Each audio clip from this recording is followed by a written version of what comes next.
Interaction जो है, interactive session जो है, आप सभी चिकित्सकों के साथ, जो बिहार भर से सभी डॉक्टर जो यहाँ उपस्थित हैं, उनके साथ इन्होंने एक सेशन रखा है। और सबसे पहले आप सभी हमारे जो डॉक्टर, जो कहा जाता है कि भगवान को तो देखा नहीं है, लेकिन डॉक्टर जो है भगवान का ही रूप है, आप लोग यहाँ आए, इसके लिए आपको हम वेलकम करते हैं, स्वागत करते हैं। अभी हमारे एक साथी ने सवाल पूछा, कोरोना काल में जो स्थिति जो पैदा हुई, ऑक्सीजन नहीं मिल रहा था, आईसीयू बेड नहीं मिल रहा था, दवा की किल्लत थी, रेमडेसिविर दवा जो है, लोग परेशान हैं, कितने बड़े पहुंच वाले भी हैं उनको भी दवा नहीं मिल रहा, लोग बैंगलोर से दवा मंगवा रहे हैं, लोग पैदल चले, कई लाशें गंगा में तैरती हुई नजर आई। वाकई में एक साल अगर आप देखें, एक साल सरकार को पूरा मौका मिला था अपनी तैयारी करने का। जब लॉकडाउन होता है तो लॉकडाउन फॉरवर्ड, किस लिए लॉकडाउन किया गया था? सरकार तो वैक्सीन नहीं बना रहे थे, जो साइंटिस्ट थे, जो डॉक्टर्स थे, वो लोगों का काम था। लेकिन सरकार का क्या काम था?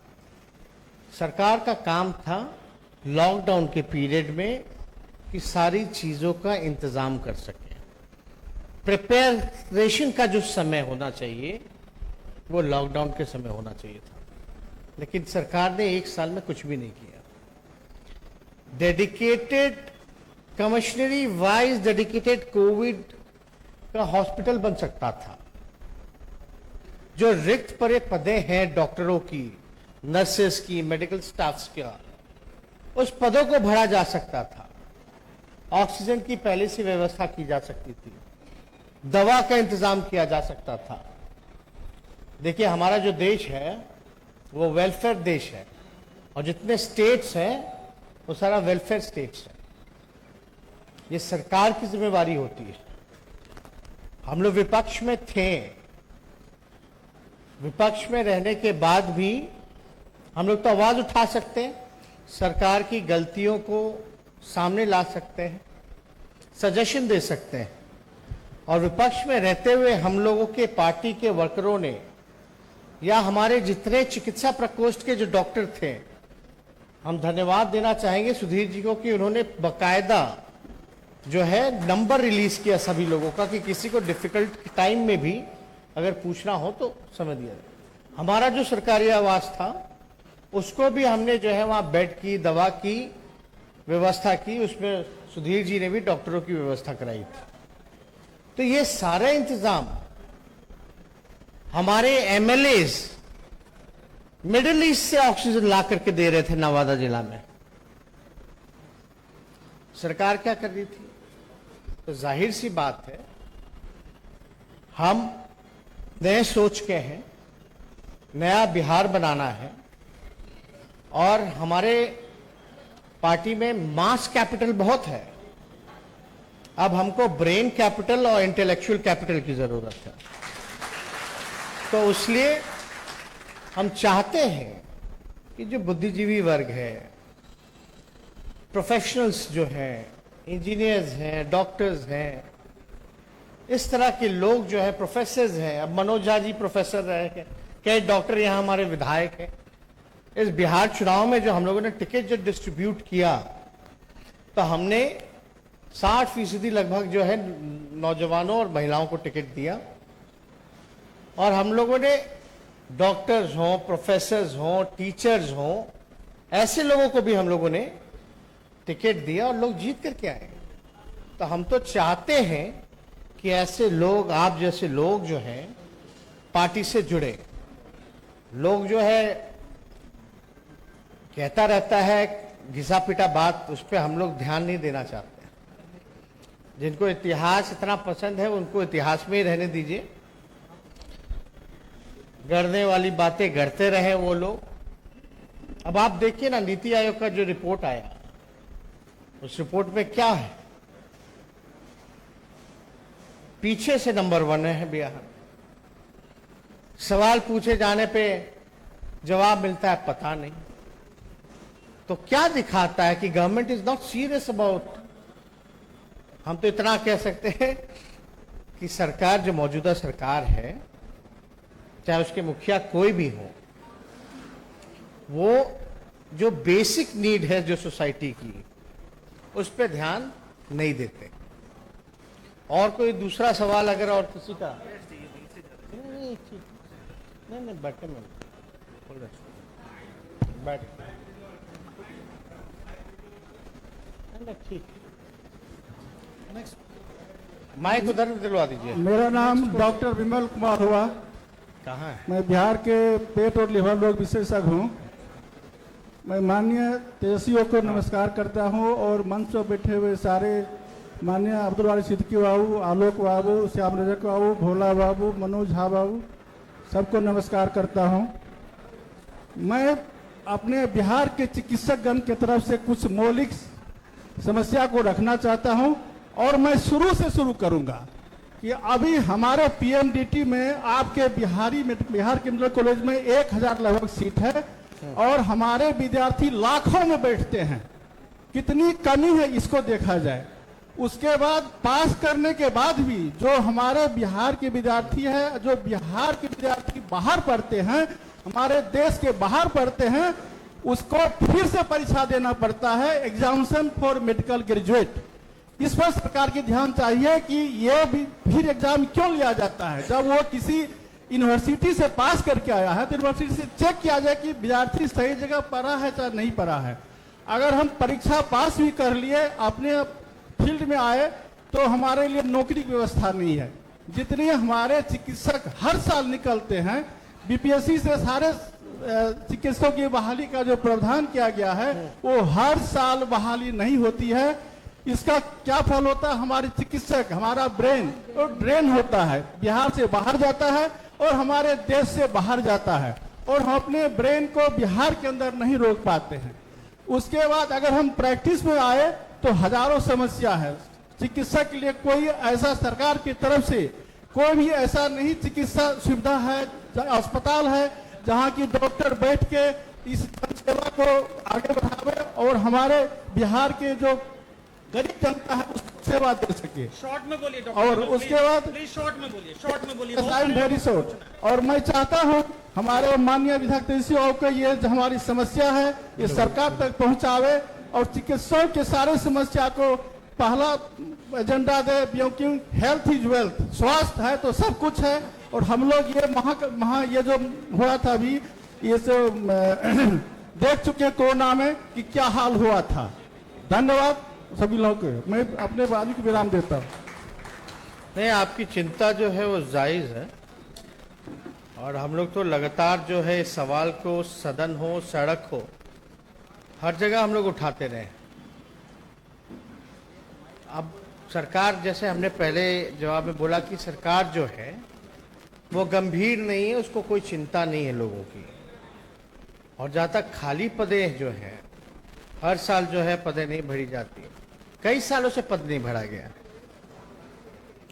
अभी भी रिक्वायरमेंट जितना है, देखिए जो पदे जो खाली है बिहार सरकार में,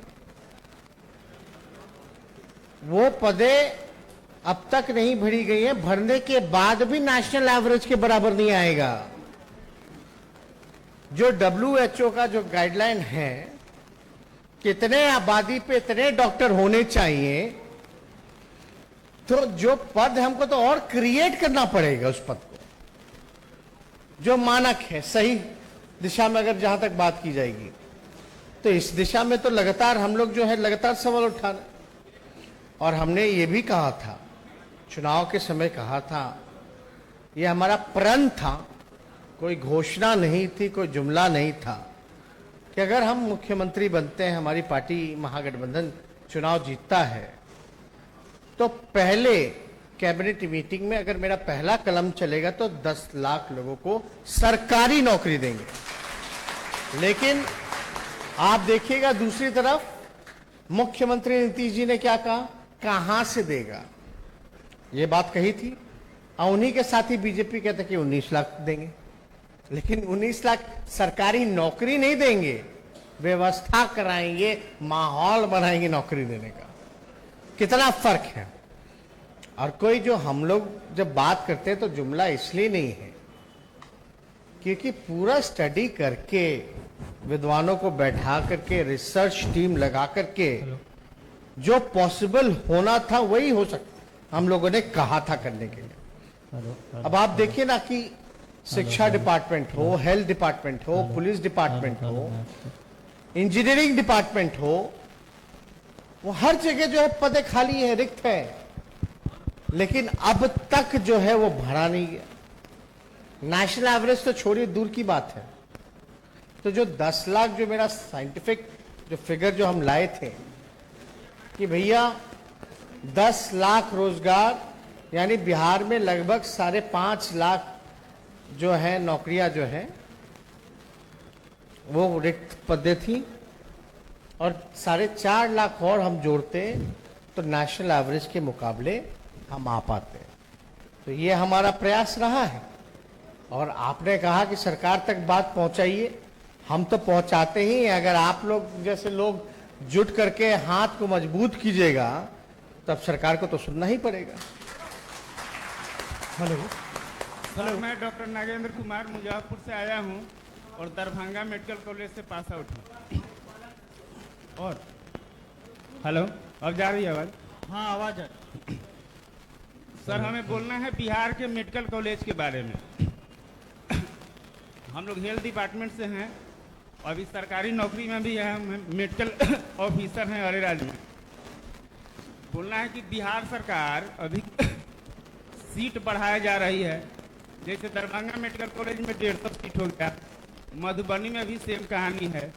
और मेडिकल कॉलेज में जितने प्रोफेसर हैं पढ़ाने वाले, पूरे बिहार का हालत ये है कि 70 से 80% सीट अभी खाली है। इसको भरने के लिए सरकार क्यों नहीं ध्यान दे रही है? तो एज ए नेता प्रतिपक्ष आप इस बात को उठाएं। कहानी सही है कि अभी जो मेडिकल वाला रिजल्ट आया है उसमें दरभंगा में 150 में से 50 स्टूडेंट फेल हैं, मधुबनी में 150 में से 100 फेल हैं, क्योंकि टीचर नहीं है पढ़ाने के लिए। मोबाइल पर और ऐप से स्टूडेंट पढ़ते हैं और पास कर रहे हैं। जब इस कंडीशन में स्टूडेंट पढ़ के डॉक्टर बनेगा तो इलाज कैसे करेगा?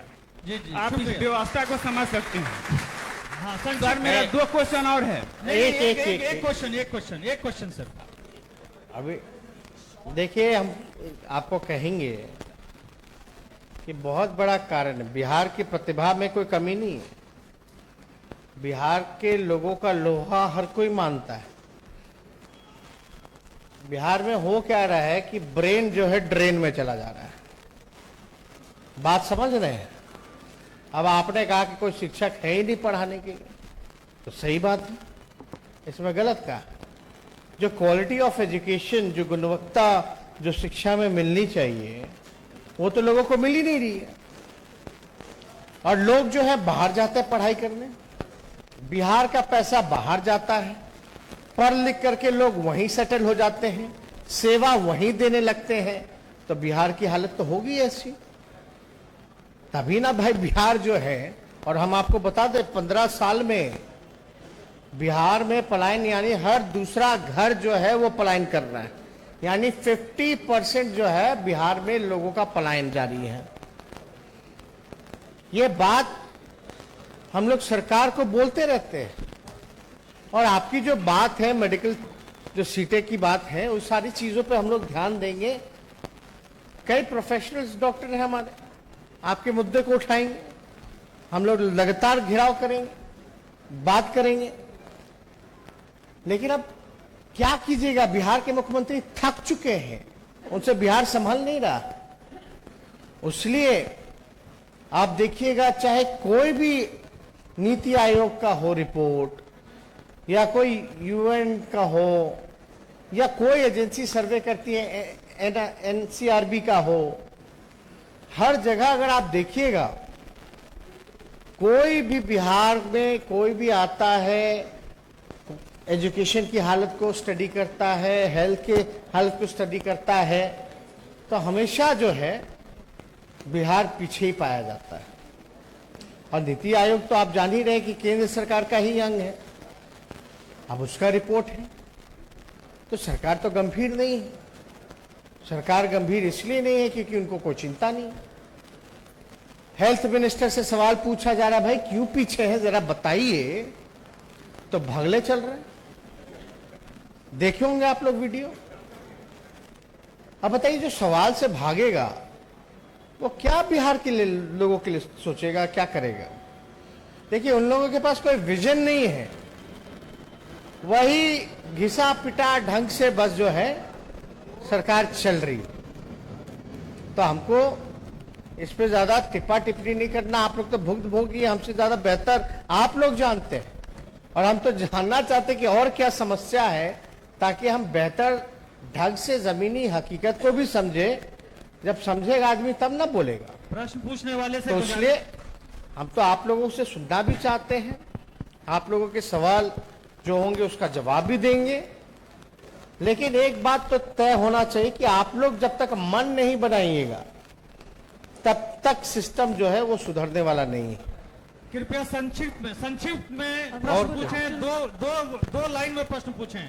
लंबा प्रश्न ना करें, समय की कमी है, कई लोगों को पूछना है। एक्चुअली मेरा क्वेश्चन नहीं है, मेरा सजेशन है। And I think the interaction has been diverted somewhere because we are here, we know what the problem is, even you know and the doctors here know.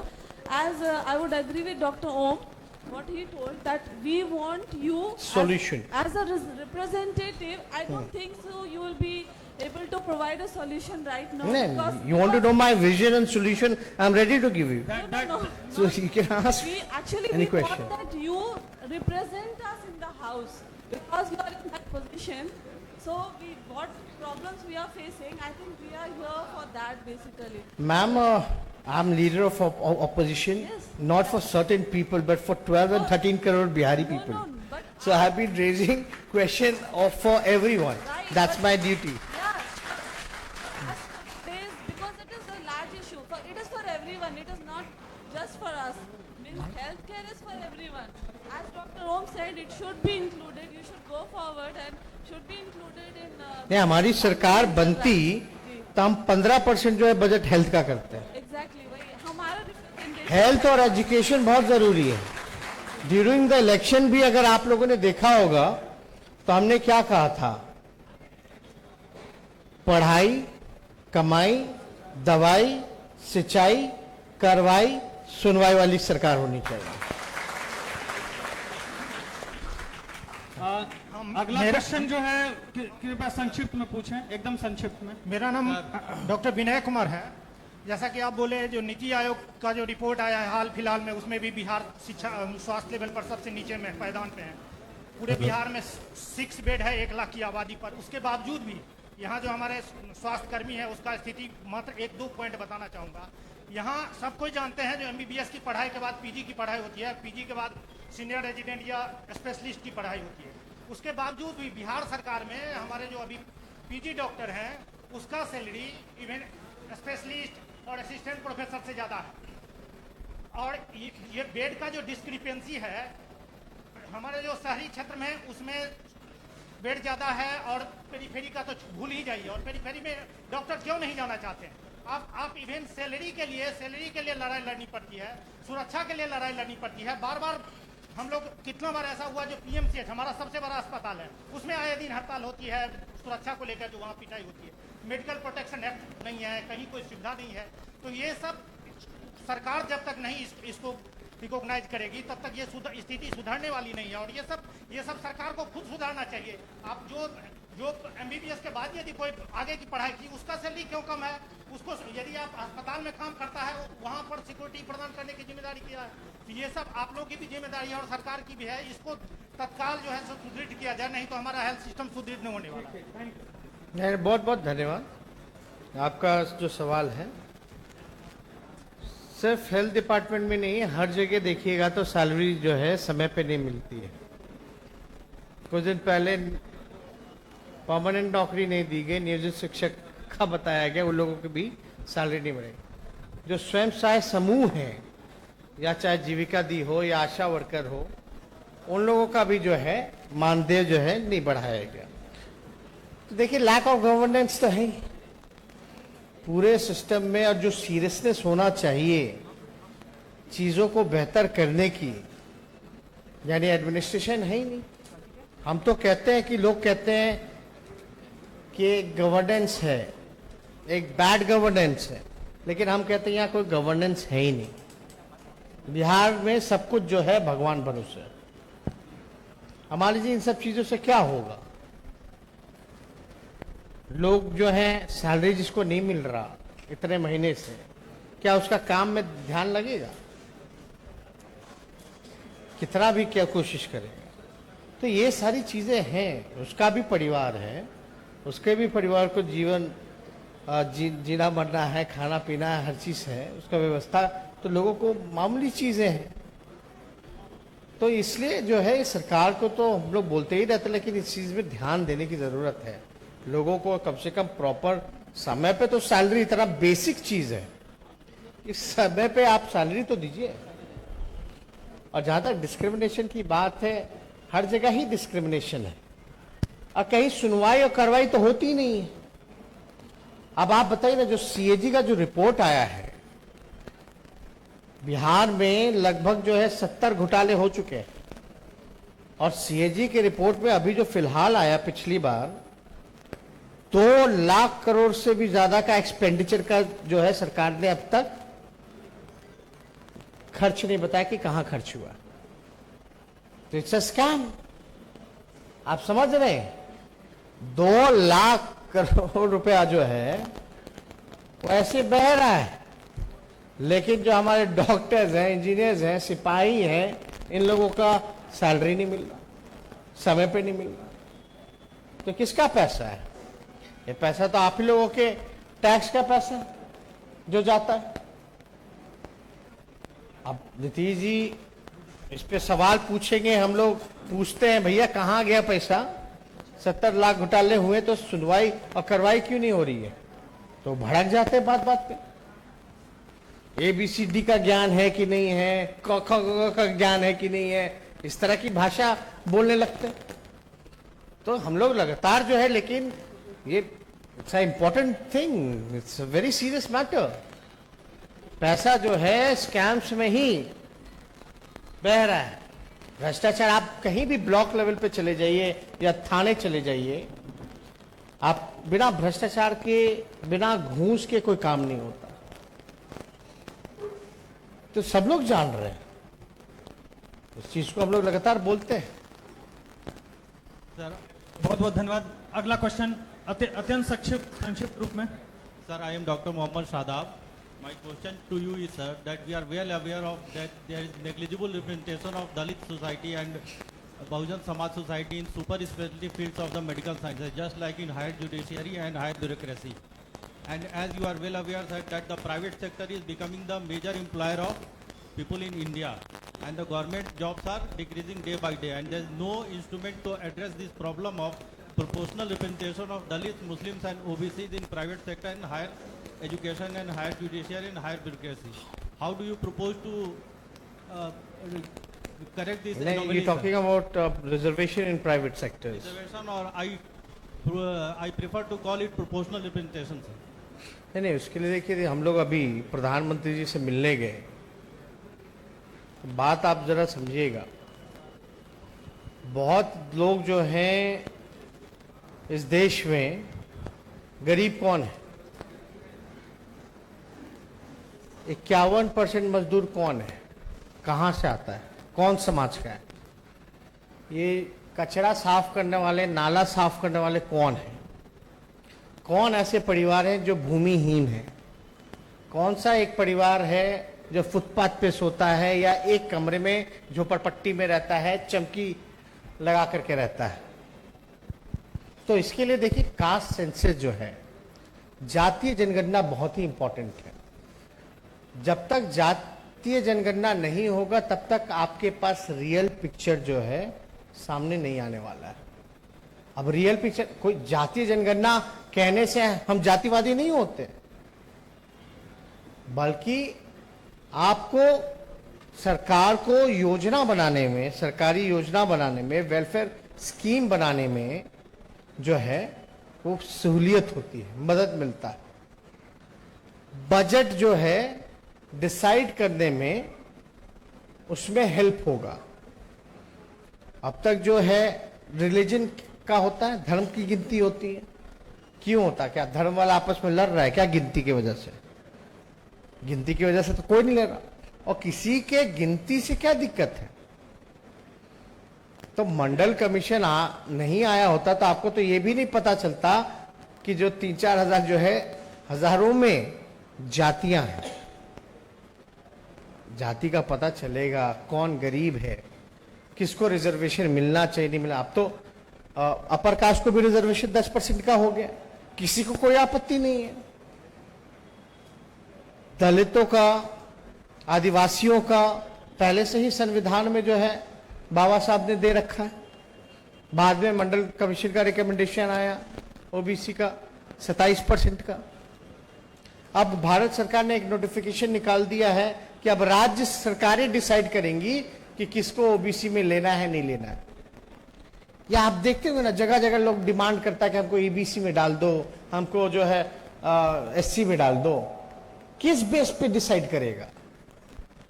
जब आपके पास साइंटिफिक डेटा होगा तभी तो आप डिसाइड कीजिएगा कि किसको रिजर्वेशन की जरूरत है, किसको नहीं है, या कितना बढ़ना चाहिए नहीं बढ़ना चाहिए, या ओबीसी में किसको रहना है, ईबीसी में किसको रहना है। तो जब तक आपके पास साइंटिफिक डेटा है ही नहीं तब तक और छोड़िए ना, आप तो प्राइवेट सेक्टर की बात कर रहे हैं, गवर्नमेंट सेक्टर में बैकलॉग देख लीजिए कितना है, वो अब तक फुलफिल नहीं हुआ बैकलॉग्स। क्या अभी भी रिजर्वेशन जो है 27% फॉलो हो रहा है? नहीं हो रहा। तो इसमें तो पहले जहां मिला है, जहां आपका अधिकार है, पहले वहां तो पूरी तरीके से हो जाए। हालांकि किसी को आपत्ति होनी नहीं चाहिए, लेकिन लोग डिमांड करते रहते हैं। Thank you sir. हेलो, हाँ माननीय महोदय। Next question. सर हेलो, हम लोग बिहार वेटनरी कॉलेज के एक स्टूडेंट। मिनट। हाँ, ये लीजिए माइक। हेलो, हाँ बोलिए। बोलिए। हेलो, हम लोग Bihar. My self doctor Sunil Kumar. Sir पहले आपको थैंक्स कहना चाहेंगे, बहुत बहुत धन्यवाद सर कि आप हम लोग का रिजर्वेशन जो था पीजी में, जो कि ऑल इंडिया कोटा में। माइक में बोलिए, जोर से बोलिए, माइक में बोलिए।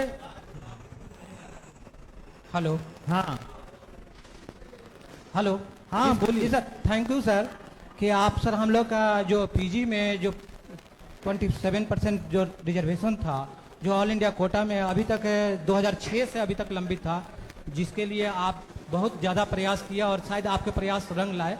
हम लोग तो इतना दिन से लड़ ही रहे थे, पिछले साल भी सुप्रीम कोर्ट से नोटिस भी हुआ, लेकिन सरकार सुनवाई नहीं कर रही थी। और इसके पहले भी आप जो बिहार सरकार 2014 से रिजर्वेशन के नाम पर एक हाई कोर्ट के जजमेंट के आधार पर, जबकि सुप्रीम कोर्ट के 6 जजमेंट थे, उसको डिसोबे करते हुए नियमावली में चेंज किया और रिजर्वेशन के नाम पर कोरम पूरा हुआ। लेकिन आपने उसमें प्रयास किया और शायद जो भी सोशल जस्टिस दिलवाए, इसके लिए बहुत बहुत धन्यवाद।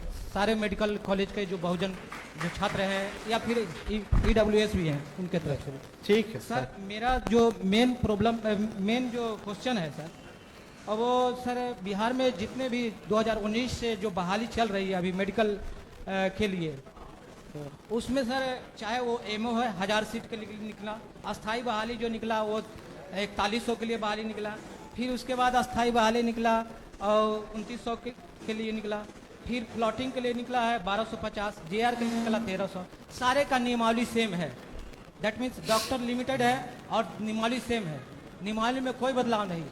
37 साल पहले अपर एज लिमिट था डॉक्टर के लिए। अब ना ठीक है, अलग से हम लोग सबसे दिखवा लेंगे, बात कर सर, नियमावली चेंज नहीं हो रही है और एक ही नियमावली को घिसे पिटे किया जाता है, जबकि हम लोग बार-बार सरकार को बोल रहे हैं। माइक में बोलिए और संक्षिप्त में बोलिए प्लीज। हम लोग चाह रहे हैं कि डॉक्टर के बहाली में सर एज का जो था वो प्रॉब्लम, जो कि एमसीआई जो 45 साल ऑलरेडी किए हुए हैं, और एमसीआई चाहे अन्य राज्य 23 राज्य का हम लोग दिए हैं, तो आप डॉक्टर को बहाल करिए, जो मतलब ग्रामीण क्षेत्र में भी डॉक्टर जाए। हम लोग बॉन्ड भी लगवाए थे सर, हम ही लोग, लेकिन सरकार उल्टे नियम लगा देती है।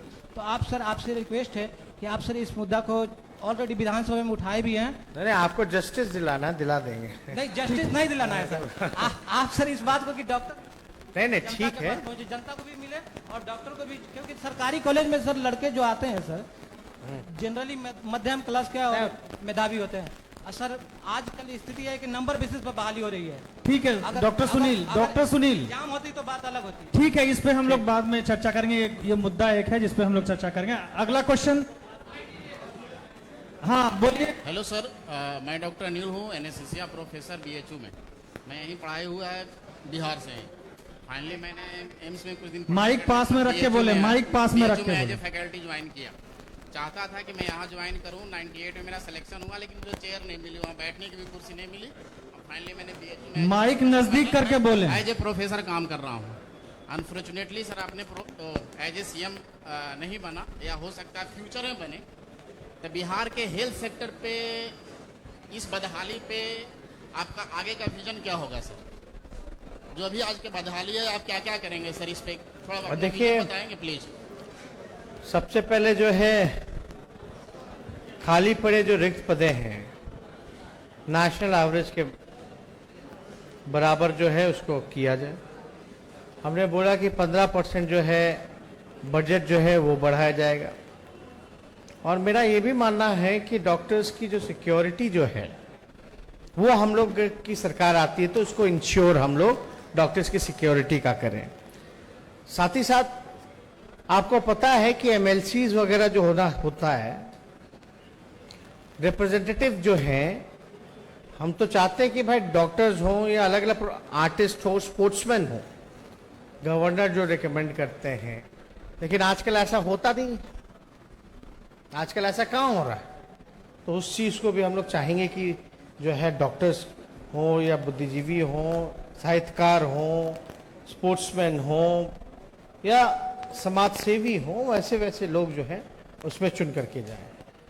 और साथ ही साथ हम लोगों की कोशिश रहेगी कि जो हमारा जो ग्रास रूट है, क्योंकि जिस प्रकार का लोगों को इंफ्रास्ट्रक्चर जो मिलना चाहिए, जो मेडिकल केयर जो मिलना चाहिए, वो अपने गांव देहात में ब्लॉक लेवल पे नहीं दिखता है। उस हिसाब से जो इंफ्रास्ट्रक्चर हो, मेडिकली इक्विप्ड, चाहे आजकल बड़ी टेक्नोलॉजी का ज़माना है, वैसी मशीनें हो। अब आप देखिए, कोरोना में लोगों ने, सरकार ने एक तो डिले कर दिया, वो कौन सा मशीन कहता है, वेंटिलेटर चलाने वाला है ये नहीं है। अब आप बताइए, वेंटिलेटर खरीद के भी जो है क्या फायदा फिर, जब उसको चलाने वाला टेक्नीशियन नहीं है। तो ये सारी व्यवस्था जो है, जो प्रॉपर वेल मैनेज जो होना चाहिए, वो नहीं है। कोई गवर्नेंस है ही नहीं, कोई ध्यान है ही नहीं। इसी का ना नतीजा है कि भाई बिहार जो है नीति आयोग की रिपोर्ट में सबसे फिसड्डी है और लगातार हो रहा है। कोई ये नहीं कि पहली बार, लगातार होता जा रहा है। तो इन सारी चीजों पे हम लोग जो है, हर एक चीजों पे हम लोग ध्यान देंगे। Next question. Hello hello hello sir, doctor Pragya. Hello, हाँ बोलिए बोलिए। हेलो बोलिए। एक मिनट डॉक्टर प्रज्ञा को बोलने दीजिए, बोलिए। Hello sir. जेंट्स लोग बहुत लोग क्वेश्चन सर, पूछे हैं, मैं एक डेंटिस्ट लेडी को। मेरी एक आपसे क्वेश्चन है कि जैसे एक मिनट, करेंगे, हल्ला करने की कोई जरूरत नहीं है, करेंगे, देंगे। सर, हेल्थ सेक्टर में सारी टॉपिक्स को उतना इम्पोर्टेंस दिया जाता है, लेकिन सर डेंटल डॉक्टर्स जो होते हैं। कौन से doctor? Dental dentist. Sir, I am a dentist. Okay sir, तो उनका वैसा मतलब क्या बताऊं मैं, जैसे कि प्रखंड लेवल पे we have vacancy, we have doctors, but प्रखंड के नीचे जब आते हैं जब हम कॉलेजेस में थे, तो people use to come from interiors की हमारे यहाँ तो हेल्थ मतलब एज इन डेंटिस्ट नहीं है हमारे, उसको क्या बोलते हैं, प्राइमरी केयर सेंटर में। एंड सर, जैसे एमबीबीएस लोगों का जेआर होता है, सर हम डेंटिस्ट लोगों का वैसा कोई वैकेंसी वाला पद क्यों नहीं है? अरे हम तो बता रहे हैं, यहाँ जो सुविधाएं मिलनी चाहिए लोगों को वो एकदम इंश्योर है ही नहीं। जो बेसिक नीड है उसकी भी पूरी तरीके से लोगों को सुविधा नहीं मिल पाती। सबसे ज्यादा अनएम्प्लॉयड डेंटिस्ट ही है अगर हेल्थ नहीं सेक्टर नहीं, एकदम एकदम होना चाहिए, लोगों को एम्प्लॉय करना चाहिए। और जो है कई जो ओरिजिनली जो पदे जो जैसे अन्य डॉक्टरों की जो खाली है वो भी नहीं भरा गया।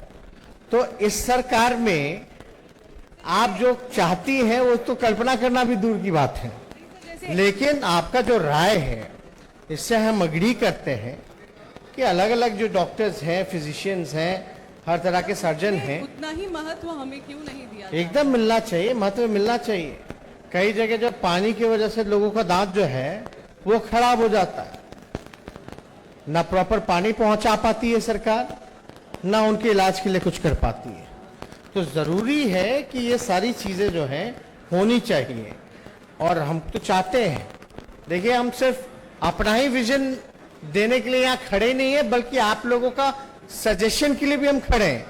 और हमारी जब सरकार बनेगी तो हम अगर हेल्थ के लिए अगर कोई काम करेंगे तो आप लोगों को बैठाएंगे वहां, आप लोगों से सजेशन लेंगे। अगर एजुकेशन में अगर हम बैठेंगे तो वहां के जो प्रोफेसर्स हैं, जो टीचर्स हैं, उनको बैठा करके जो है हम राय लेंगे। I am not only going to impose my view, but what it can be done in rural areas, what it will be better for our state. Obviously you are the people, you are the expertise in your sector.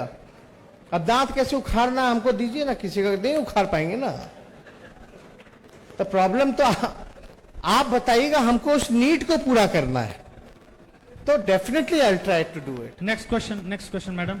जी प्रणाम sir. थोड़ा जोर से बोलिए madam, थोड़ा जोर से बोलिए। Sir मेरा नाम डॉक्टर स्मिता है, मैं कंसल्टेंट गायनेकोलॉजिस्ट हूँ। मैं आपसे जानना चाहती हूँ, क्या आपकी पार्टी युवा, शिक्षित और बुद्धिजीवी वर्ग के लोगों को सम्मान और राजनीतिक जिम्मेदारी देगी, या इस विषय पर आप क्या मैसेज देना चाहेंगे हम लोगों को? हमने तो पहले ही कहा कि हमारे पास जो है मास कैपिटल बहुत है, लेकिन हमको इंटेलेक्चुअल और ब्रेन कैपिटल की जरूरत है। और अभी भी मंच पे देखिएगा डॉक्टर प्रोफेसर साहब है, मनोज झा जी दिल्ली यूनिवर्सिटी में प्रोफेसर हैं, MP राज्यसभा बने, उधर से शमीम जी हैं, मुकेश जी हैं, सब लोग डॉक्टर हैं। तो हम लोग तो जरूर चाहते हैं कि लोग जो है आए, जुड़े, काम करें, जरूर मौका मिलेगा, पूरा सम्मान होगा, कोई नहीं, उसमें कोई कमी नहीं। और ये तो अच्छा है कि हम पहले कभी ये ऐसा कार्यक्रम जो है किसी भी स्टेट के पॉलिटिकल पार्टी में हमने नहीं देखा है। इतनी बड़ी संख्या में लोग जो डॉक्टर जुटे हैं, आप बता दीजिए कितने संख्या में डॉक्टर किसी पार्टी ऑफिस में पहुंचे हों किसी नेता से डायरेक्ट इंटरेक्शन के लिए। अब आप लोगों का इंटरेक्शन अगर सरकार में बैठे हुए लोगों से हो जाएगा तो ऐसे ही मंगल पांडे जी भाग रहे हैं, पीछे क्यों हैं भैया? तो आप लोग तो टेक्निकल सवाल पूछिएगा।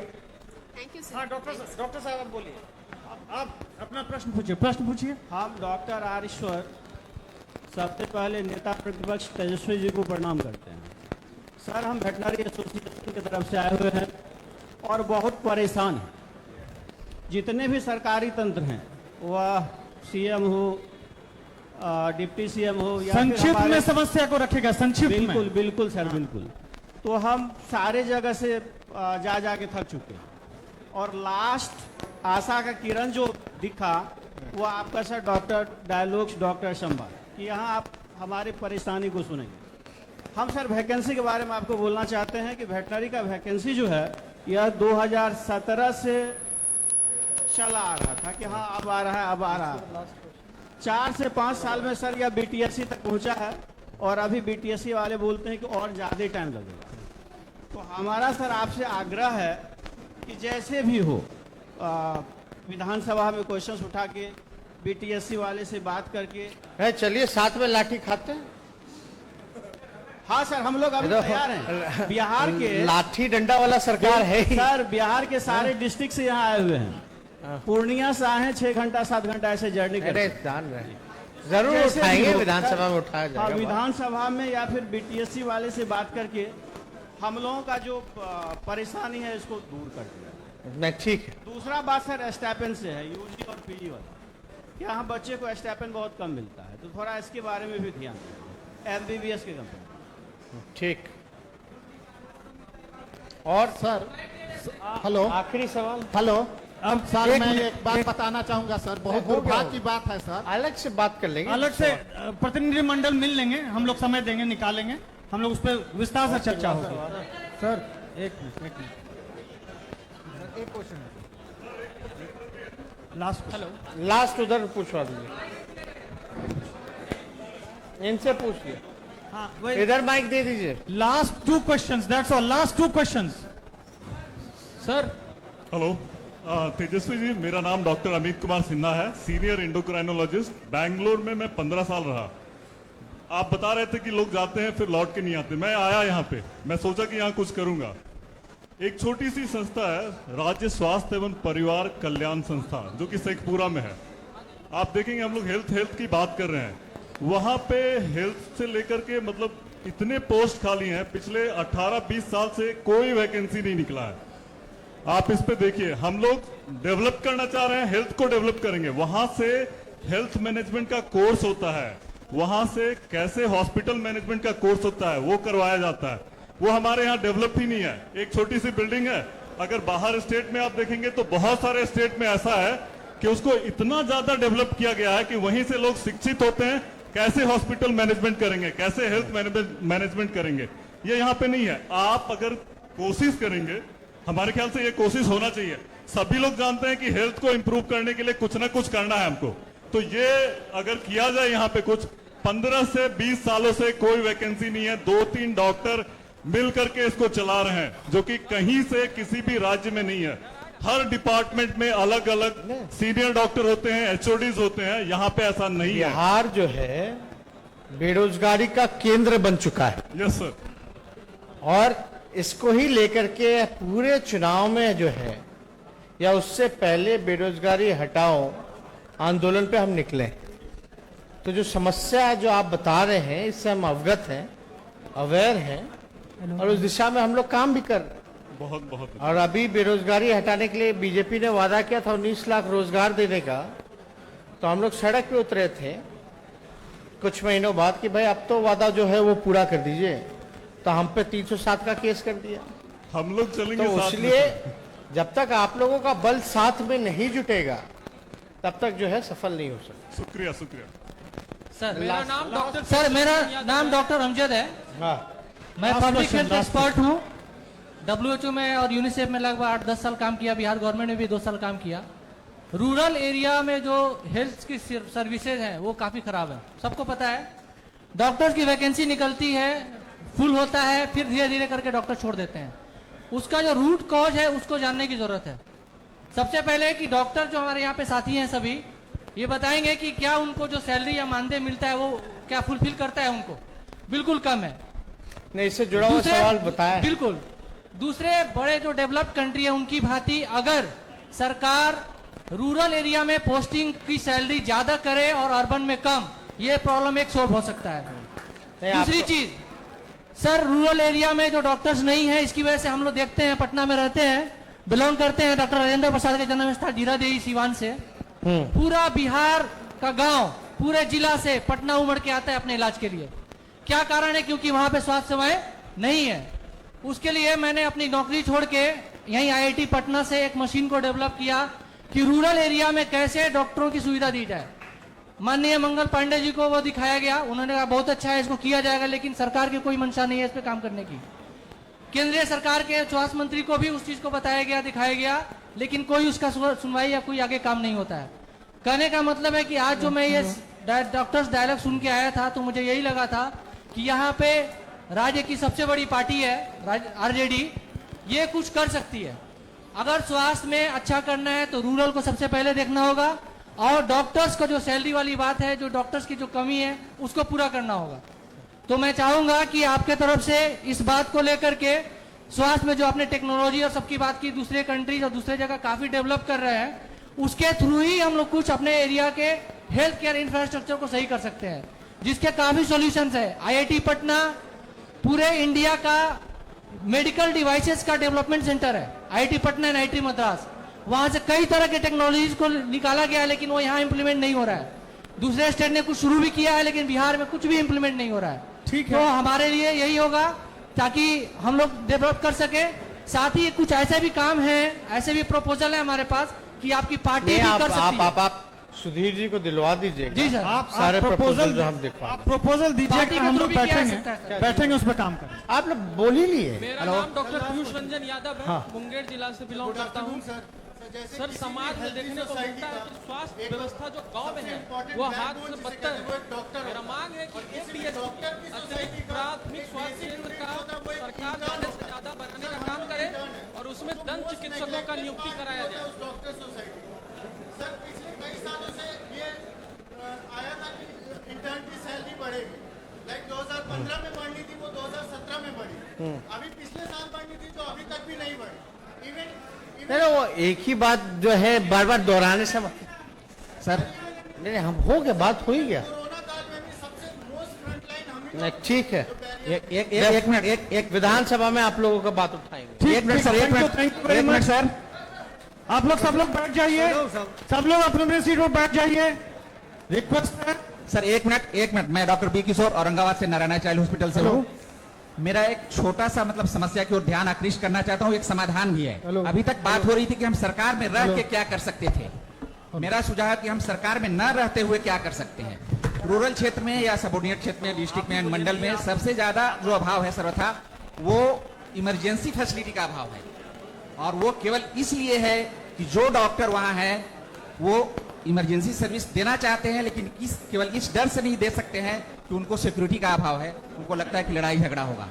तो मेरा ये कहना है कि वहां जो लोकल अपनी पार्टी के जो मेंबर हैं, विधायक हैं, एमपी हैं या जो लोग जनप्रतिनिधि हैं, उनकी एक कमेटी बनाई जाए जो कि उन डॉक्टरों को सपोर्ट करें, बैकअप करें जो कि उस रूरल क्षेत्र में इमरजेंसी सर्विस प्रोवाइड करना चाहते हैं। Hello, okay, thank you. नमस्ते सर। बहुत बहुत धन्यवाद।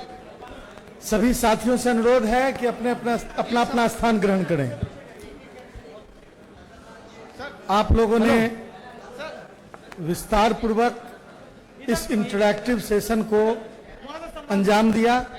आपके प्रश्नों को यहाँ पर रिकॉर्ड भी किया गया है और कोई लिखित रूप में कोई बातें हैं तो उसको दें। पार्टी अपनी ओर से उसे जहां सुटेबल समझेगी, जिस फ्रंट पर, जिस प्लेटफॉर्म पर, विधानसभा में, राज्यसभा में और जहां भी उसे उठाने का काम करेगी और विपक्ष के रूप में अपनी भूमिका का निर्वहन करेगी। पार्टी की ओर से आप सभी साथियों का हार्दिक अभिनंदन करते हुए हमें कहना है कि डॉक्टर सामाजिक सोशल सर्विस समाज सेवा सेवी है, रियल सेंस, और अपनी साख का प्रयोग अपने विचारों की सरकार को लाने में आप बखूबी कर सकते हैं। माननीय तेजस्वी प्रसाद यादव जी का हाथ मजबूत कर सकते हैं और आपने जितनी भी बातें रखी उसमें जो भी जेन्युइन बातें होंगी, अधिकांश जो बातें होंगी उसकी समीक्षा होगी और उसके अनुरूप जब हमारी सरकार आएगी तो उस पर विचार किया जाएगा। इन्हीं शब्दों के साथ हम अध्यक्ष जी की अनुमति से हम निवेदन करना चाहते हैं नेता प्रतिपक्ष श्री तेजस्वी प्रसाद यादव जी को कि आवे और आपको संबोधित कर आपके अपने विचार आप तक पहुंचावें और आप भी जो आपने अभी तक कुछ कहा है, जो आपकी अपेक्षा है, उस पर अपनी बातों को। अच्छा, वो इंटरैक्टिव सेशन में आप सब लोगों ने उनकी बातें सुनी।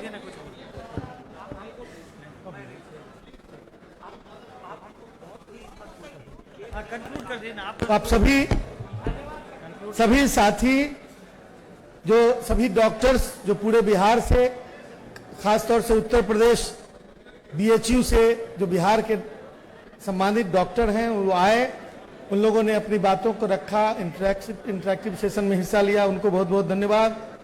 माननीय तेजस्वी प्रसाद यादव जी जिन्होंने अपना बहुमूल्य समय निकालकर आप डॉक्टर्स के बीच दिया और देश का और किसी भी पार्टी के अंदर एक जो यूनिक प्रोग्राम हो सकता है उसमें हिस्सा लिया, उनको बहुत बहुत धन्यवाद। चिकित्सा प्रकोष्ठ की ओर से माननीय श्री अब्दुल बारी सिद्दीकी जी, बिरसिंह पटेल जी, श्री भोला यादव जी और सभी सम्मानित राष्ट्रीय प्रवक्ता श्री मनोज झा जी, सभी माननीय विधायकगण, सबको बहुत बहुत धन्यवाद। और इन्हीं शब्दों के साथ अध्यक्ष जी की अनुमति से इस कार्यक्रम को समाप्त करने की घोषणा की जाती है। धन्यवाद।